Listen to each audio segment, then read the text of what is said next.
On today's show, we'll break down the Leafs' loss to the Bruins and how close was Toronto to landing Nikita Zadarov? Apparently closer than we think. We'll chat about all that and more on today's edition of the Locked On Leafs podcast, part of the Locked On Podcast Network. It's your team every day. You're Locked On Maple Leafs, your daily podcast on the Toronto Maple Leafs, part of the Locked On Podcast Network. Your team every day.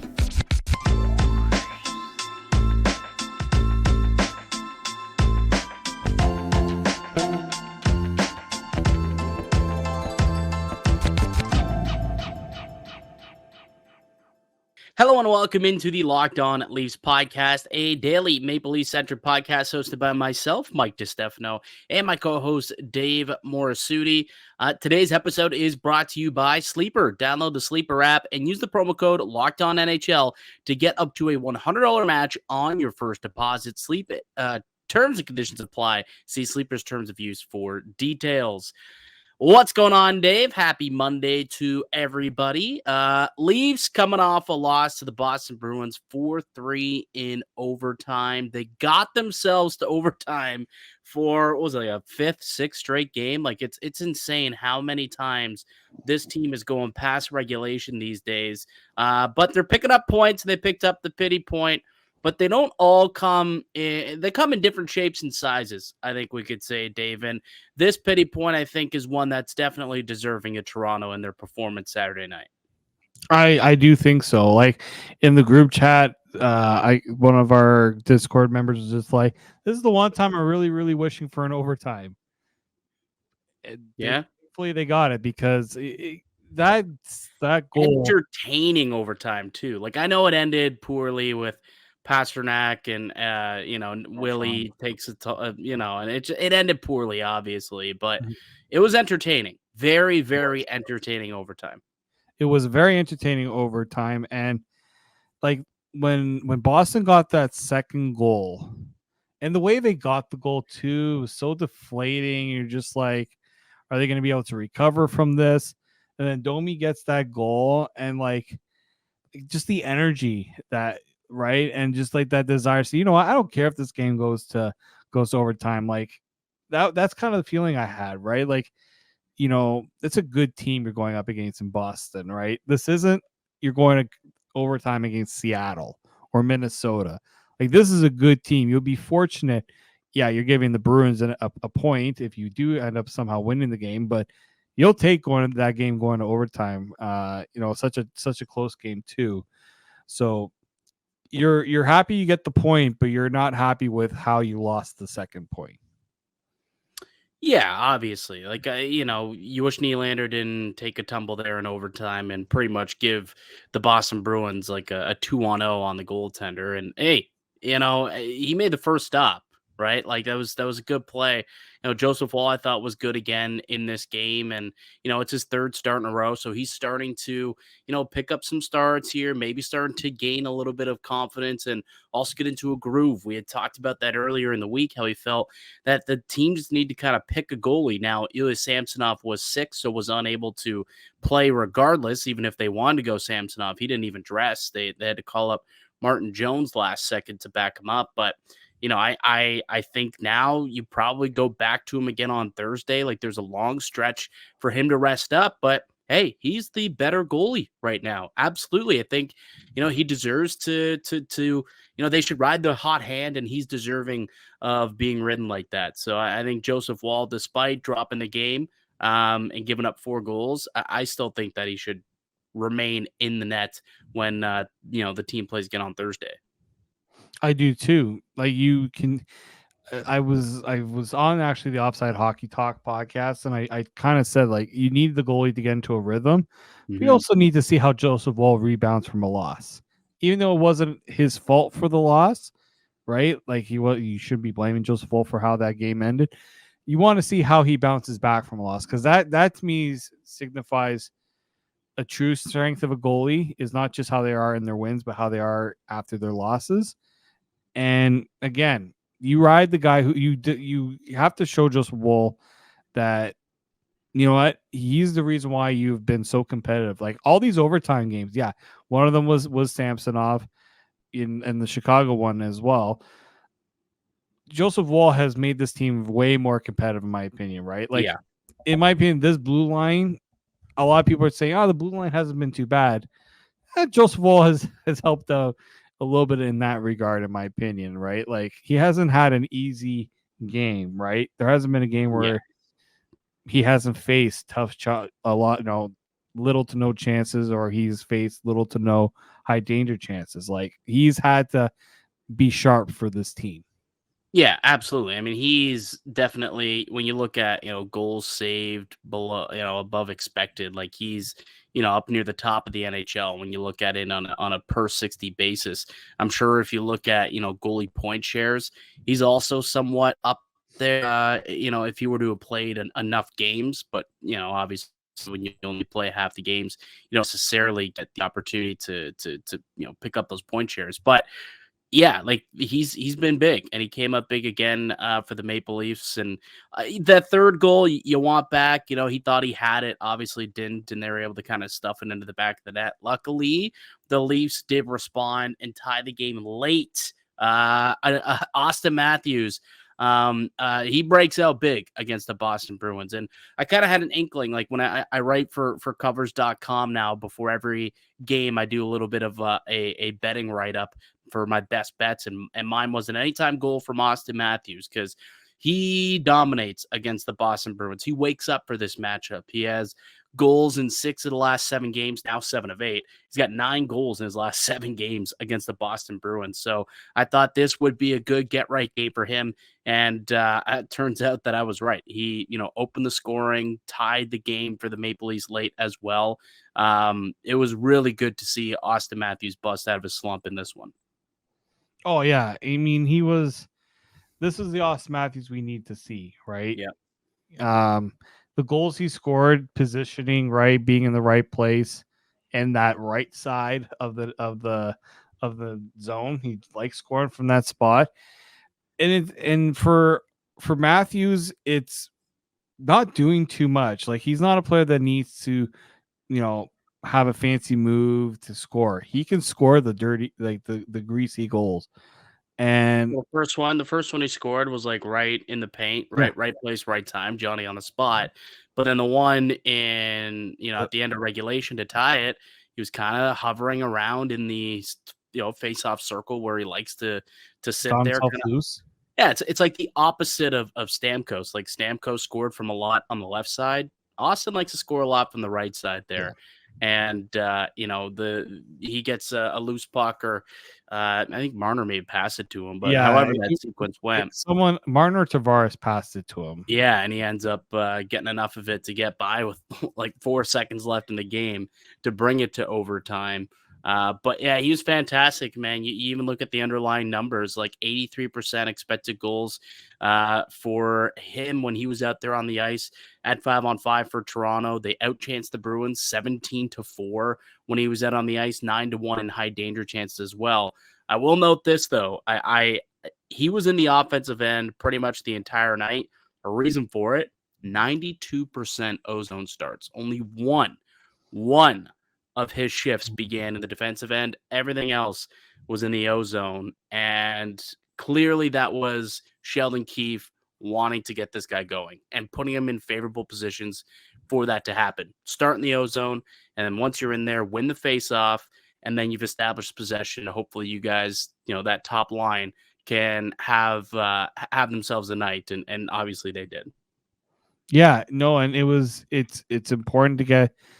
They haven't really had like top to bottom everyone going at the same time. It's almost like Willie's been good, that Marner's been good. Was that maybe their most complete game? Like, I think so. Like, they've yet to have a 60-minute performance, but when you look at lines 1 through 4, I thought defensively they were okay. It wasn't special, but for what that blue line is right now, I thought that they probably punched a little above their weight. I mean, this is a good Boston Bruins team, and you limited them as much as you possibly could.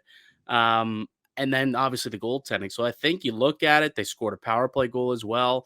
I think this might have been maybe the most complete game that they've played this season, despite it being a loss. Still, I think a quality outing.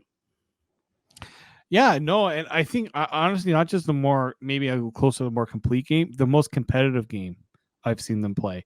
Like you didn't see shifts where guys looked disengaged.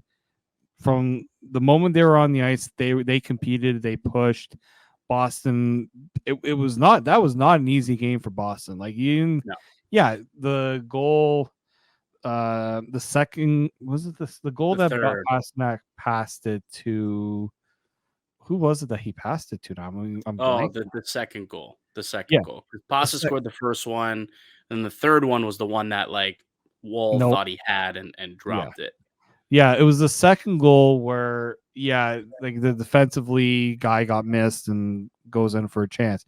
But other than that, like the Leafs were engaged. They were on top of the Bruins. They didn't give them much space.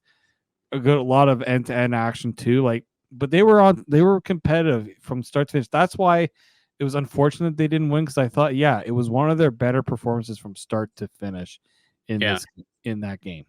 Yeah, I mean, you look at the underlying numbers, and it's not usual that they come out ahead in most periods. But you look at it. Period one, 85% expected goals. Period. Actually, let me filter it by all situations, so we're not just doing 5-on-5. But still, all situations came out 69% of the minutes. They won 64% of the minutes in the second period, and then it was kind of even 46% of the minutes in the third period when Boston kind of wouldn't even say poured it on, but they played a little bit better in that third. But regardless, they were able to get a point, put together a full game, we'll say a complete game. And again, don't finish it off, but an encouraging victory against a pretty solid team in the Boston Bruins. All right, let's take a break. Let's come back. Let's do our the good, the bad, the ugly, as we do after every Leafs loss. So we'll do that. And there was it was a bit of an update on the Leafs' pursuit of Nikita Zadarov, courtesy of Elliot Friedman. We'll tell you what he had to say, and we may have another trade proposal segment that we might do as well. One in which we'd love for you guys to get in on it down in the comment section below. So we'll do that when we return. But first, let me tell you all about one of today's show sponsor. It's our good friends over at Sleeper. A new NHL season brings all sorts of possibilities. Matthews could score 50 goals. The Leafs could hoist the Stanley Cup, and you could win big by playing daily fantasy hockey on Sleeper, the official daily fantasy app of the Locked On NHL Network. Sleeper is our number one choice for daily fantasy sports and especially daily fantasy hockey, because with Sleeper, you can win 100 times your cash in daily fantasy hockey contests. All you have to do is pick whether studs like Matthews or Marner or McKinnon, Crosby, whoever will record more or less to their sleeper projections for things like goals, assists, saves, plus minus, and more in any given game. To win 100 times your bet on Sleeper, you need to correctly predict the outcome of 8 player stats. So whether you think possibly Mitch Marner is going to go over a shot total of 2.5, or you think Auston Matthews is going to score more than half a goal, go ahead and make those 2 of your plays over on Sleeper. You hear me, Leaf fans. You can win 100 times your money by playing daily fantasy hockey with Sleeper. So start paying attention and nail your picks so you can start winning big. Use the promo code LOCKEDONNHL and you'll get up to a $100 match on your first deposit. Terms and conditions apply. That's code LOCKEDONNHL. See Sleeper's terms of use for details and locational availability. Welcome back into the Locked On Leafs podcast. It's Mike DiStefano and Dave Morassutti. We're hosts here at the Locked On Leafs podcast. We're a daily Maple Leaf-centric podcast with shows each weekday, Monday through Friday. You can find our pods wherever you get them, also up on YouTube as well. We'd ask if you are new to the show, if you're enjoying it so far, that you would subscribe, and then you can obviously listen to us daily wherever you do get your pods from. And, well, if you're an everydayer and you're here once again, as per usual, thank you so much. Shout out. We do love the everydayers here at the Locked On Leafs podcast. Reacting to Toronto dropping a close one to the Boston Bruins, 4-3 in overtime. As we do, Dave, on every single loss, we go through the good, the bad, and the ugly from the game. Let's start off with the positives, though. What was good about this game? And there's quite a bit that was good. It's tough to pick just one, but I thought Auston Matthews getting back on track was the one for me. Yep. it would have been easy to say Joseph Woll was good, but he's been good. We've given him a couple of goods this week. I think Auston Matthews definitely deserves a good because they needed him to come up, and for him to come up against play a good like this against the Bruins, I think was important. So yeah, one of his better performances I think in a really long time. Yeah, I thought he was great. Not good, but great. And even after the game, Sheldon Keefe was asked, how he thought Auston Matthews played, busted out of that slump where he'd gone 4 in a row and just won his last 9 games, I think it was. And even Sheldon Keefe said he was a beast tonight, and absolutely he was. Like we said previously, 83% expected goals tonight, outchancing the Bruins 17-4. Went out there on the ice 9-1 in high danger chances. So. And obviously scored himself a couple of goals while he was at it. 12 shot attempts, 7 on goal. Yeah, he was a beast. Sheldon Keefe was right. I had Auston Matthews here, but I also do want to highlight how about Max Domi with his first goal as a Toronto Maple Leafs in this game. And a really nice play, too. Like the full breakout, a little tic-tac-toe, Yarncroc to Robertson, nice little sauce over the defender, right to Domi, who comes in, makes a little stick play to maybe freeze Allmark, made him go down, and then he pulls it to the backhand and shelves it. I thought it was just a really great play all around, a real solid sally from Max Domi. So shout out to that third line, continuing to provide some secondary offense, and definitely a feel-good moment for Domi to get his first and to get that at Scotiabank Arena also. 6,454 days between Ty Domi's last goal with the Leafs and Max Domi's first goal. Look at that. You were ready for that stat. I was ready for to that throw one. that out. Shout out SN Stats, our Sportsnet Stats department there.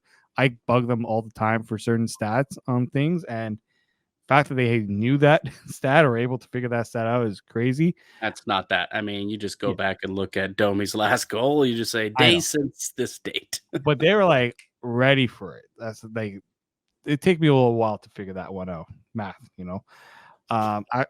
but I think, yeah, you saw the passion with that goal.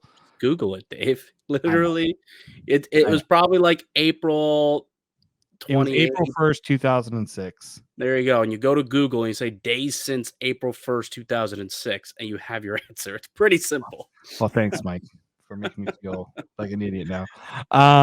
Hey, that's on you, pal. But I do think I did not think Max Domi was going to go this long without scoring a goal. Yeah. But the chemistry between him and Robertson is unreal right now. Like to have those two guys that are able to just have the other team be on their heels because they can break the puck out so quickly, right? Jump on the defense so quickly there. That's a dynamic that I don't think the other two lines really have. And that's what makes this third line so good, is they can do it in a different way. Dangerous off the rush. Right. And I know they're good at cycling too because their speed. They, the other team thinks they got an out, but here's Robertson or Domi right on top of them, right? Like that speed element, that's what that third line brings. Cal Yarncroc is that steady defensive presence there. I think that's a good complement to what you have in the top 6. And I think that's, let's see how long they can keep that going for, because I think it's really important that they continue to bring the offense. They got off to a really good start. Robertson's been able to pitch in with goals here and there, but I think now that Domi scored, you get that one goal, you get that first goal, usually kind of opens the floodgates. And I hope that's going to be the case for Domi, because we know he's capable of scoring 20. Now, maybe 20 is a little bit tougher when you're not getting the prime offensive opportunities and power play time. But I think this is still a guy that can get up to that 15 goals even after his slow start. Yeah, perhaps. I mean, even if he only scores like 15 to 18, if you're getting 15 to 18 as a third liner, at 5-on-5, 15 5-on-5 goals from a third line, you'll take that. You'll take that from a guy like Max Domi, for sure. And that line finishing again, winning their minutes. They won 52 of their minutes, 821 they played together, winning 52% of them. So, again, and that's pretty deep squad out in Boston. They do consider themselves, a team that wins with depth. So for your third line to win their minutes is definitely a good thing out of Toronto. All right, what was bad about the loss to the Boston Bruins? What was bad? The unlucky breaks that the Leafs got in this game. Like, I think the third goal. That was the bad for me was Yeah. that third goal there from Joe Woll. Thought that he had it gloved. Turns out it didn't. It was chilling down, literally beside right in front of him, and Travis Frederick just pokes it into the net pretty much. And it's not the first time I've seen a goalie do that, where they like, "Yep, I got it. Nope, don't got it," and then it ends up in the net. Yeah. I just thought it was unfortunate because I thought he was playing such a good game Yeah. up until that point. Like the goals he allowed, right? The Pasternak shot was like not many goaltenders are stopping that. The other one, guy gets left open. It was Shattenkirk, by the way. Yes, shot. Yeah, it was hard to remember the defenseman scoring a goal like that. Yeah. But defenseman getting open for a chance like that. That was a tough one there. And I mean, the good thing is that the Leafs, the Leafs, Joseph Woll earned the ability to get bailed out because it hasn't really had that chance. Like this is like the first time I really felt like the team had to bail out Joseph Woll in a situation like that. So that's why it was a tough one. He rebounded nicely from it, and the team rallied behind him, which I think was nice. Joe, let's just make sure you feel for the puck next time. I know it's in the moment it's tough, but let's make sure we have that puck in the trapper. Yeah, for sure.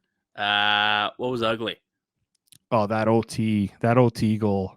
The turnover. I have a few issues with that OT goal, and I was seething. Go off, my bald king. 10 seconds left in the game in overtime, and you are making a line change.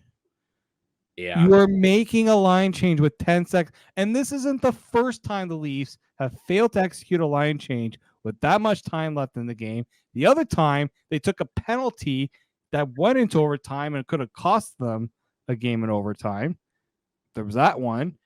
Also, when you are making a line change, maybe don't skate the puck into your neutral zone. Is. Yeah. In the middle of the ice with no support behind you. I just didn't like how lackadays that play was. Oh, and you give up the puck and you just leave Morgan Rielly to be the only guy to defend the play.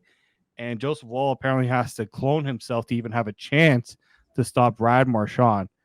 Like for Nylander and Tavares, I really hoped Sheldon Keefe laid into them after the game because that was inexcusable what happened there.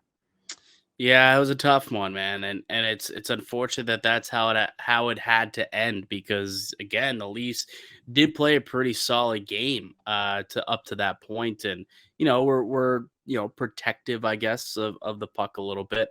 And Boston, well, they only had 5 takeaways in the game, so it's not like this was a thing that they were doing all game long. But yeah, a little bit of a toe pick or something on some ice, and William Nylander takes a spill, and in goes Pasternak, and Brad Marchand, of course, following up, getting the game winner in overtime. Yeah, that was the ugly, that play right there. Could have ended it earlier in overtime a couple of times. Matthews had a really good opportunity to end the game in OT, but unable to do so. And all it takes sometimes is one bad play or someone loses their footing on the ice, and you get odd man rush the other way, and those are tough to stop when you're playing 3-on-3. So I'm with you. That was definitely the ugly in the game. All right. On the other side, Dave, there was a bit of an update from Elliot Friedman regarding how much Toronto was pursuing Nikita Zadarov, and maybe there is still some work that could be done with the Leafs and the Calgary Flames. We'll chat about it. We'll come up with a trade proposal each. So we'll do that next. But first, have a word from today's show sponsor. Yep. Today's show is brought to you by Indeed. Indeed is the hiring platform where you can attract, interview, and hire all in one place. Don't spend hours on multiple job sites looking for candidates with the right skills when you can do it all with Indeed. Find top talent with Indeed suite of hiring tools like Indeed Instant Match assessments and virtual interviews. Hate waiting? Indeed's US data shows over 80% of Indeed employers find quality candidates whose resumes on Indeed match their job description the moment they sponsor a job. Candidates invite to apply through Instant Match are 3 times more likely to apply to your job than candidates who will only see it in search, according to US Indeed data. Indeed does all the hard work for you. Sponsor job, and boom, Instant Match shows you candidates whose resumes on Indeed fit your job description immediately after you post. With Instant Match, you can start hiring fast. Join over 3 million businesses worldwide using Indeed to hire great talent fast. Indeed knows when you're growing your own business, you have to make every dollar count. That's why with Indeed, you only pay for quality applications that match your must-have job requirements. Visit Indeed.com/locked-on to start hiring now. Just go to Indeed.com/locked-on. Need to hire? You need Indeed. Terms and conditions apply. Cost per application. Pricing not available for everyone. Welcome back into the Locked On Leafs podcast. It's Mike DiStefano and Dave Morassutti. You can find us wherever you download your podcasts at. Also up on YouTube. We do have new shows that come out each and every weekday. That's 5 new shows each week. And I would recommend, if you're a Leafs diehard, you want to be locked into what's going on here at Locked On Leafs. I was locked into the intermission reports on Saturday night, and during Saturday headlines, Elliot Friedman says Toronto and Calgary did engage for talks for Nikita Zadarov. We obviously know that it didn't come to fruition, as Zadarov was traded to the Vancouver Canucks last week for a 3rd and a 5th. Also, well, he was originally credited because they played each other Saturday night too. And he was originally credited with the game-winning goal, but then they ended up giving it to Pettersson, but got an assist on the game-winning goal. It was an empty netter, so it's not like it was a great play. But regardless, Zadorov first point as a Canuck, it was against the Flames. But Elliot Friedman did say that they engaged in talks, but it was for Zadorov and Tanev, but they couldn't find a way to figure out the retained salary portion to make the deal work. What did you make of that, Dave? Do you wish they did make that work? Like, what do you think was the situation here? Yeah, because I listened to Craig Conroy. He did an interview with Flames Talk Radio like hours after the deal closed, and he made it known that he wanted to keep he didn't want to use up the retained salary spot. Like he wanted to leave that option open because you only get 3. You know, this is a Flames team that could be making more moves down the line depending on how things go, and if they can't retain on certain transactions, it makes it tougher. Getting a third team involved is always, tricky, especially if that third team wants a lot of compensation for whatever salary gets brought back. It's become a lot easier to get done now. We've seen teams be a little more flexible with it, but in the Leafs case, like, it makes a lot of sense why they were trying to get it retained. We just don't know if they were trying to get both retained or if one of them was trying to get retained. I think it was to get both retained. So Yeah. I think they wanted Calgary to use up both of their retention spots, which is a tough ask them in one trade to do that. Not really. I mean, both of them were UFA, so it'd only be for this year. So Yeah. do you have, and like as of now, they have 0 retention spots used, so they can retain 3 contracts this year. Do they have another 2 players in mind that they plan on retaining past this season, or anyone else they plan on retaining? Like maybe Elias Lindholm could be a retention. He's a UFA. If they don't get anything done with him, I guess, he would be a pretty penny to acquire. But then again, if Calgary retains, I'm sure that they would get a boatload as a return for him. But outside of that, I mean, I'm not really sure who else they would need to retain money on if they planned on trading to keep those spots open and alive. Like, maybe Hannafin, I guess. Like, I suppose that could be it. Now you could retain on Tanev, Hannafin, and possibly Elias Lindholm if you trade all 3 of those. But that would be the only way, I suppose. Like, I thought Calgary did themselves a disservice by not retaining salary, because you always get a better return when you retain salary. Like people say, oh, they got next to nothing for Zadarov. Well, actually, they didn't get next to nothing. They got something considering his salary. How many teams can afford a guy making close to $4 million to be a bottom pairing defenseman? Yeah, not many teams, which is And that's your point. and that's the case the Leafs find themselves in, right? They'll pay. They just can't afford that with Zadorov and Tanev. Or 4.5. Tanev. They can't afford that for Tanev either. 4.5 for Tanev. Unfortunately not, right? And so that's the position Leafs find themselves in. Now, I think if they do potentially get a Tanev trade done, I think salary retention is going to have to be a part of it. I know that 100%. They have Klingberg's salary, could will most likely be off the books, but you can't use all that on one player. I think the Leafs want that flexibility. They want to keep that flexibility. They want to have a full roster. That's the other part of it too, is the Leafs are now at the benefit of having a 23-man roster.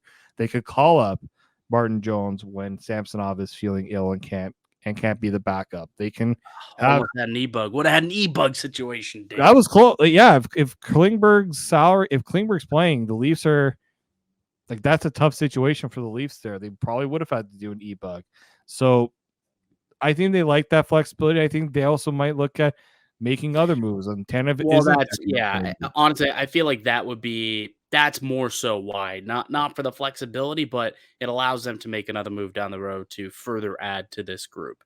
Because I don't think they're just one piece away. I think they're a couple pieces away, specifically on the back end. So I think, yes, if you're making a move for Tanev, and apparently there's still a possibility that the Leafs could pursue Tanev individually as opposed to bring him in as a pair. So there still is an opportunity here for the Maple Leafs to bring him in. And we did our Black Friday shopping list, and he was my number one guy who I wanted to bring in as a trade option. So I do hope that they are still continuing conversations and still try and get something done.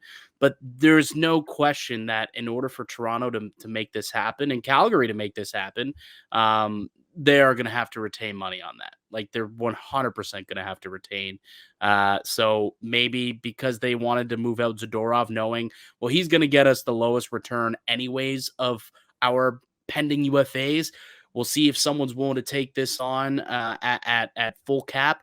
And then we can look at Tanev, Lindholm, and Hannafin and potentially retain on those guys and get even better returns for those. So now that I'm kind of thinking about it, I suppose it makes sense to, let Zadorov go if that is the plan. If they do end up moving all three of those pending UFAs, then it does make sense for the Calgary Flames. That being said, Dave, why don't we look at what a trade for Chris Tanev could potentially look like for the Maple Leafs? So if you are Brad Treliving, what is your offer to his former club, to Greg Conroy, to try and pry Tanev out of Calgary? Yeah, I've been wrestling with this ever since you asked me to kind of come up with a trade proposal. Because what I think is one thing is not usually what teams want to go for. So I look back, I think a few weeks ago on a Canucks talk show, there was talks about the Canucks being involved potentially in a Tanev trade, and that Conroy was looking to get more than just picks potentially for Tanev. Like, he said that they're looking, and I know that he wants to give younger guys opportunities with this Flames team. I think he wants a player that's either NHL ready or close to being NHL ready in a Tanev return, and maybe he'll take less on a pick because he's a rental. Rentals, unless the Leafs do a trade where they know they're going to sign Tanev, and I don't know how the Flames would navigate that considering he is a pending UFA.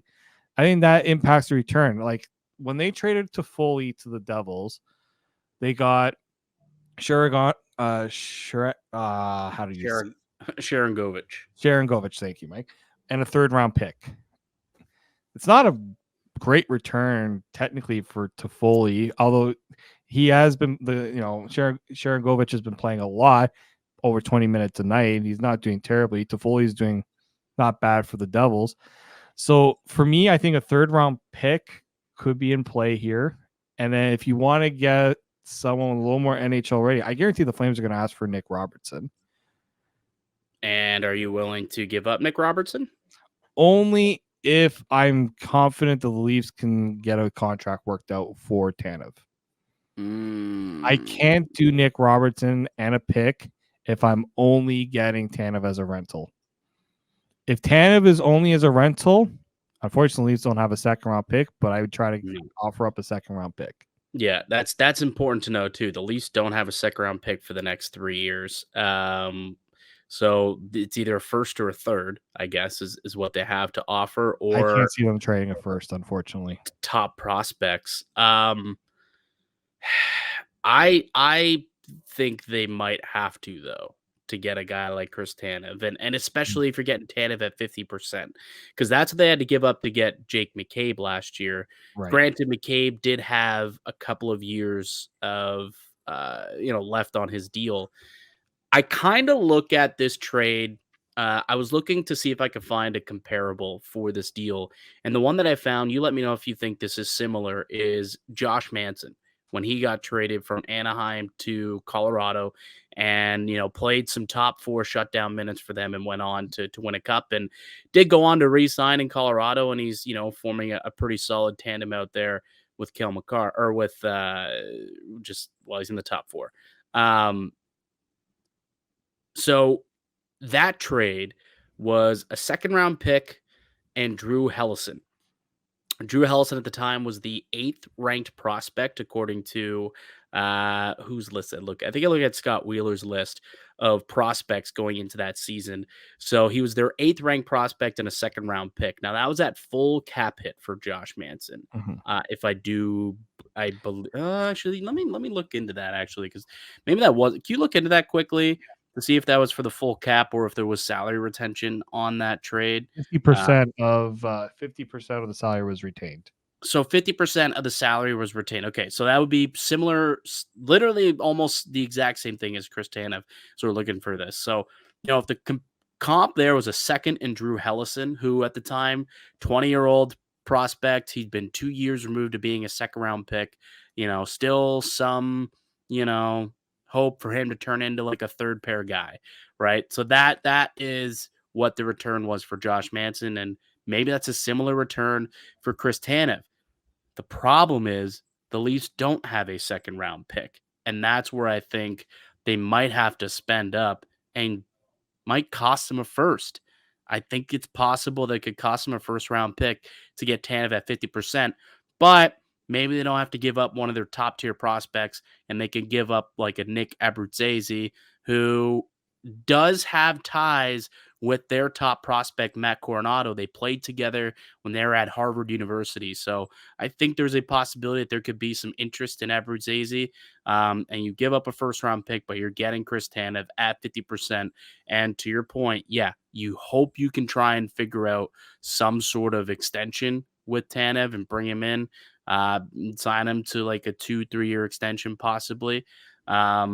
But I don't know if a third gets it done, and I don't know if I'm willing to give up Nick Robertson in the deal, given how well he's playing. And that's the only. And if you're not giving up Nick Robertson, then you're going to have to give up a better draft pick, and they don't have a second, so they kind of are screwed and have to give up a first. This is where I'm okay doing the first if Tanev is sticking around. That's why I like the Jake.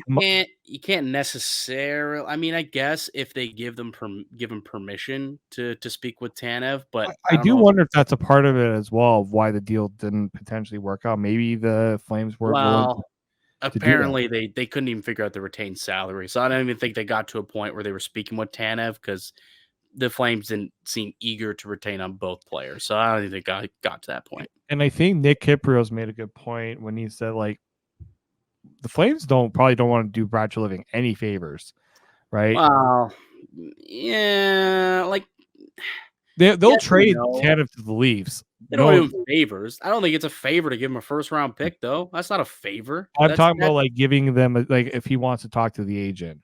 Oh, gotcha. I don't think the Flames are gonna. I don't think. Yeah, go ahead, Brad. We have no problem with that. No, well, why not? If to your point, you're willing to give up, and Brad, I'm sure Treliving would be in the same position. He'd be willing to give up more in return if he does get that permission, though. So it's it also helps Calgary get a better return. That's true. And to me, I think like when Ottawa traded Mark Stone to Vegas, I don't know if they get that same return. I know it wasn't the Well, they didn't really it get a didn't return exactly at all. work out the way I think. Yeah, I remember at the time when I was like, oh, that's all you got when you signed that deal. Yeah, tough. Right.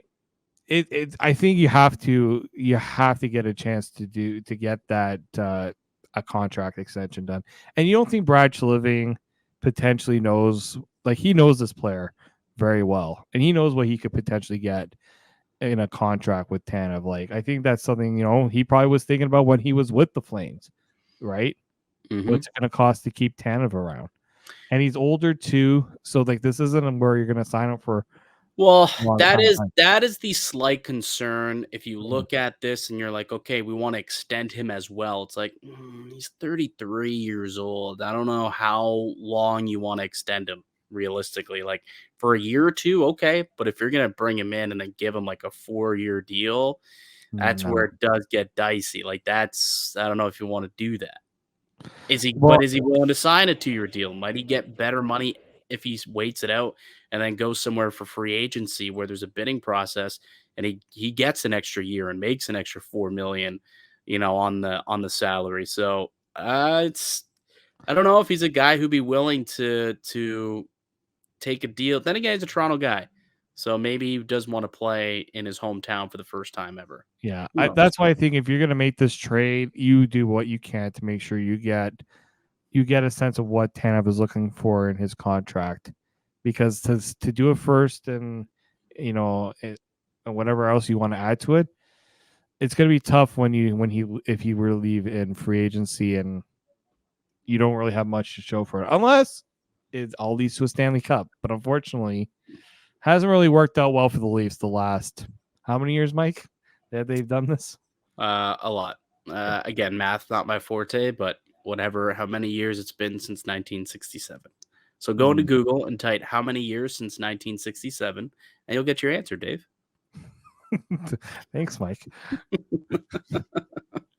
All right.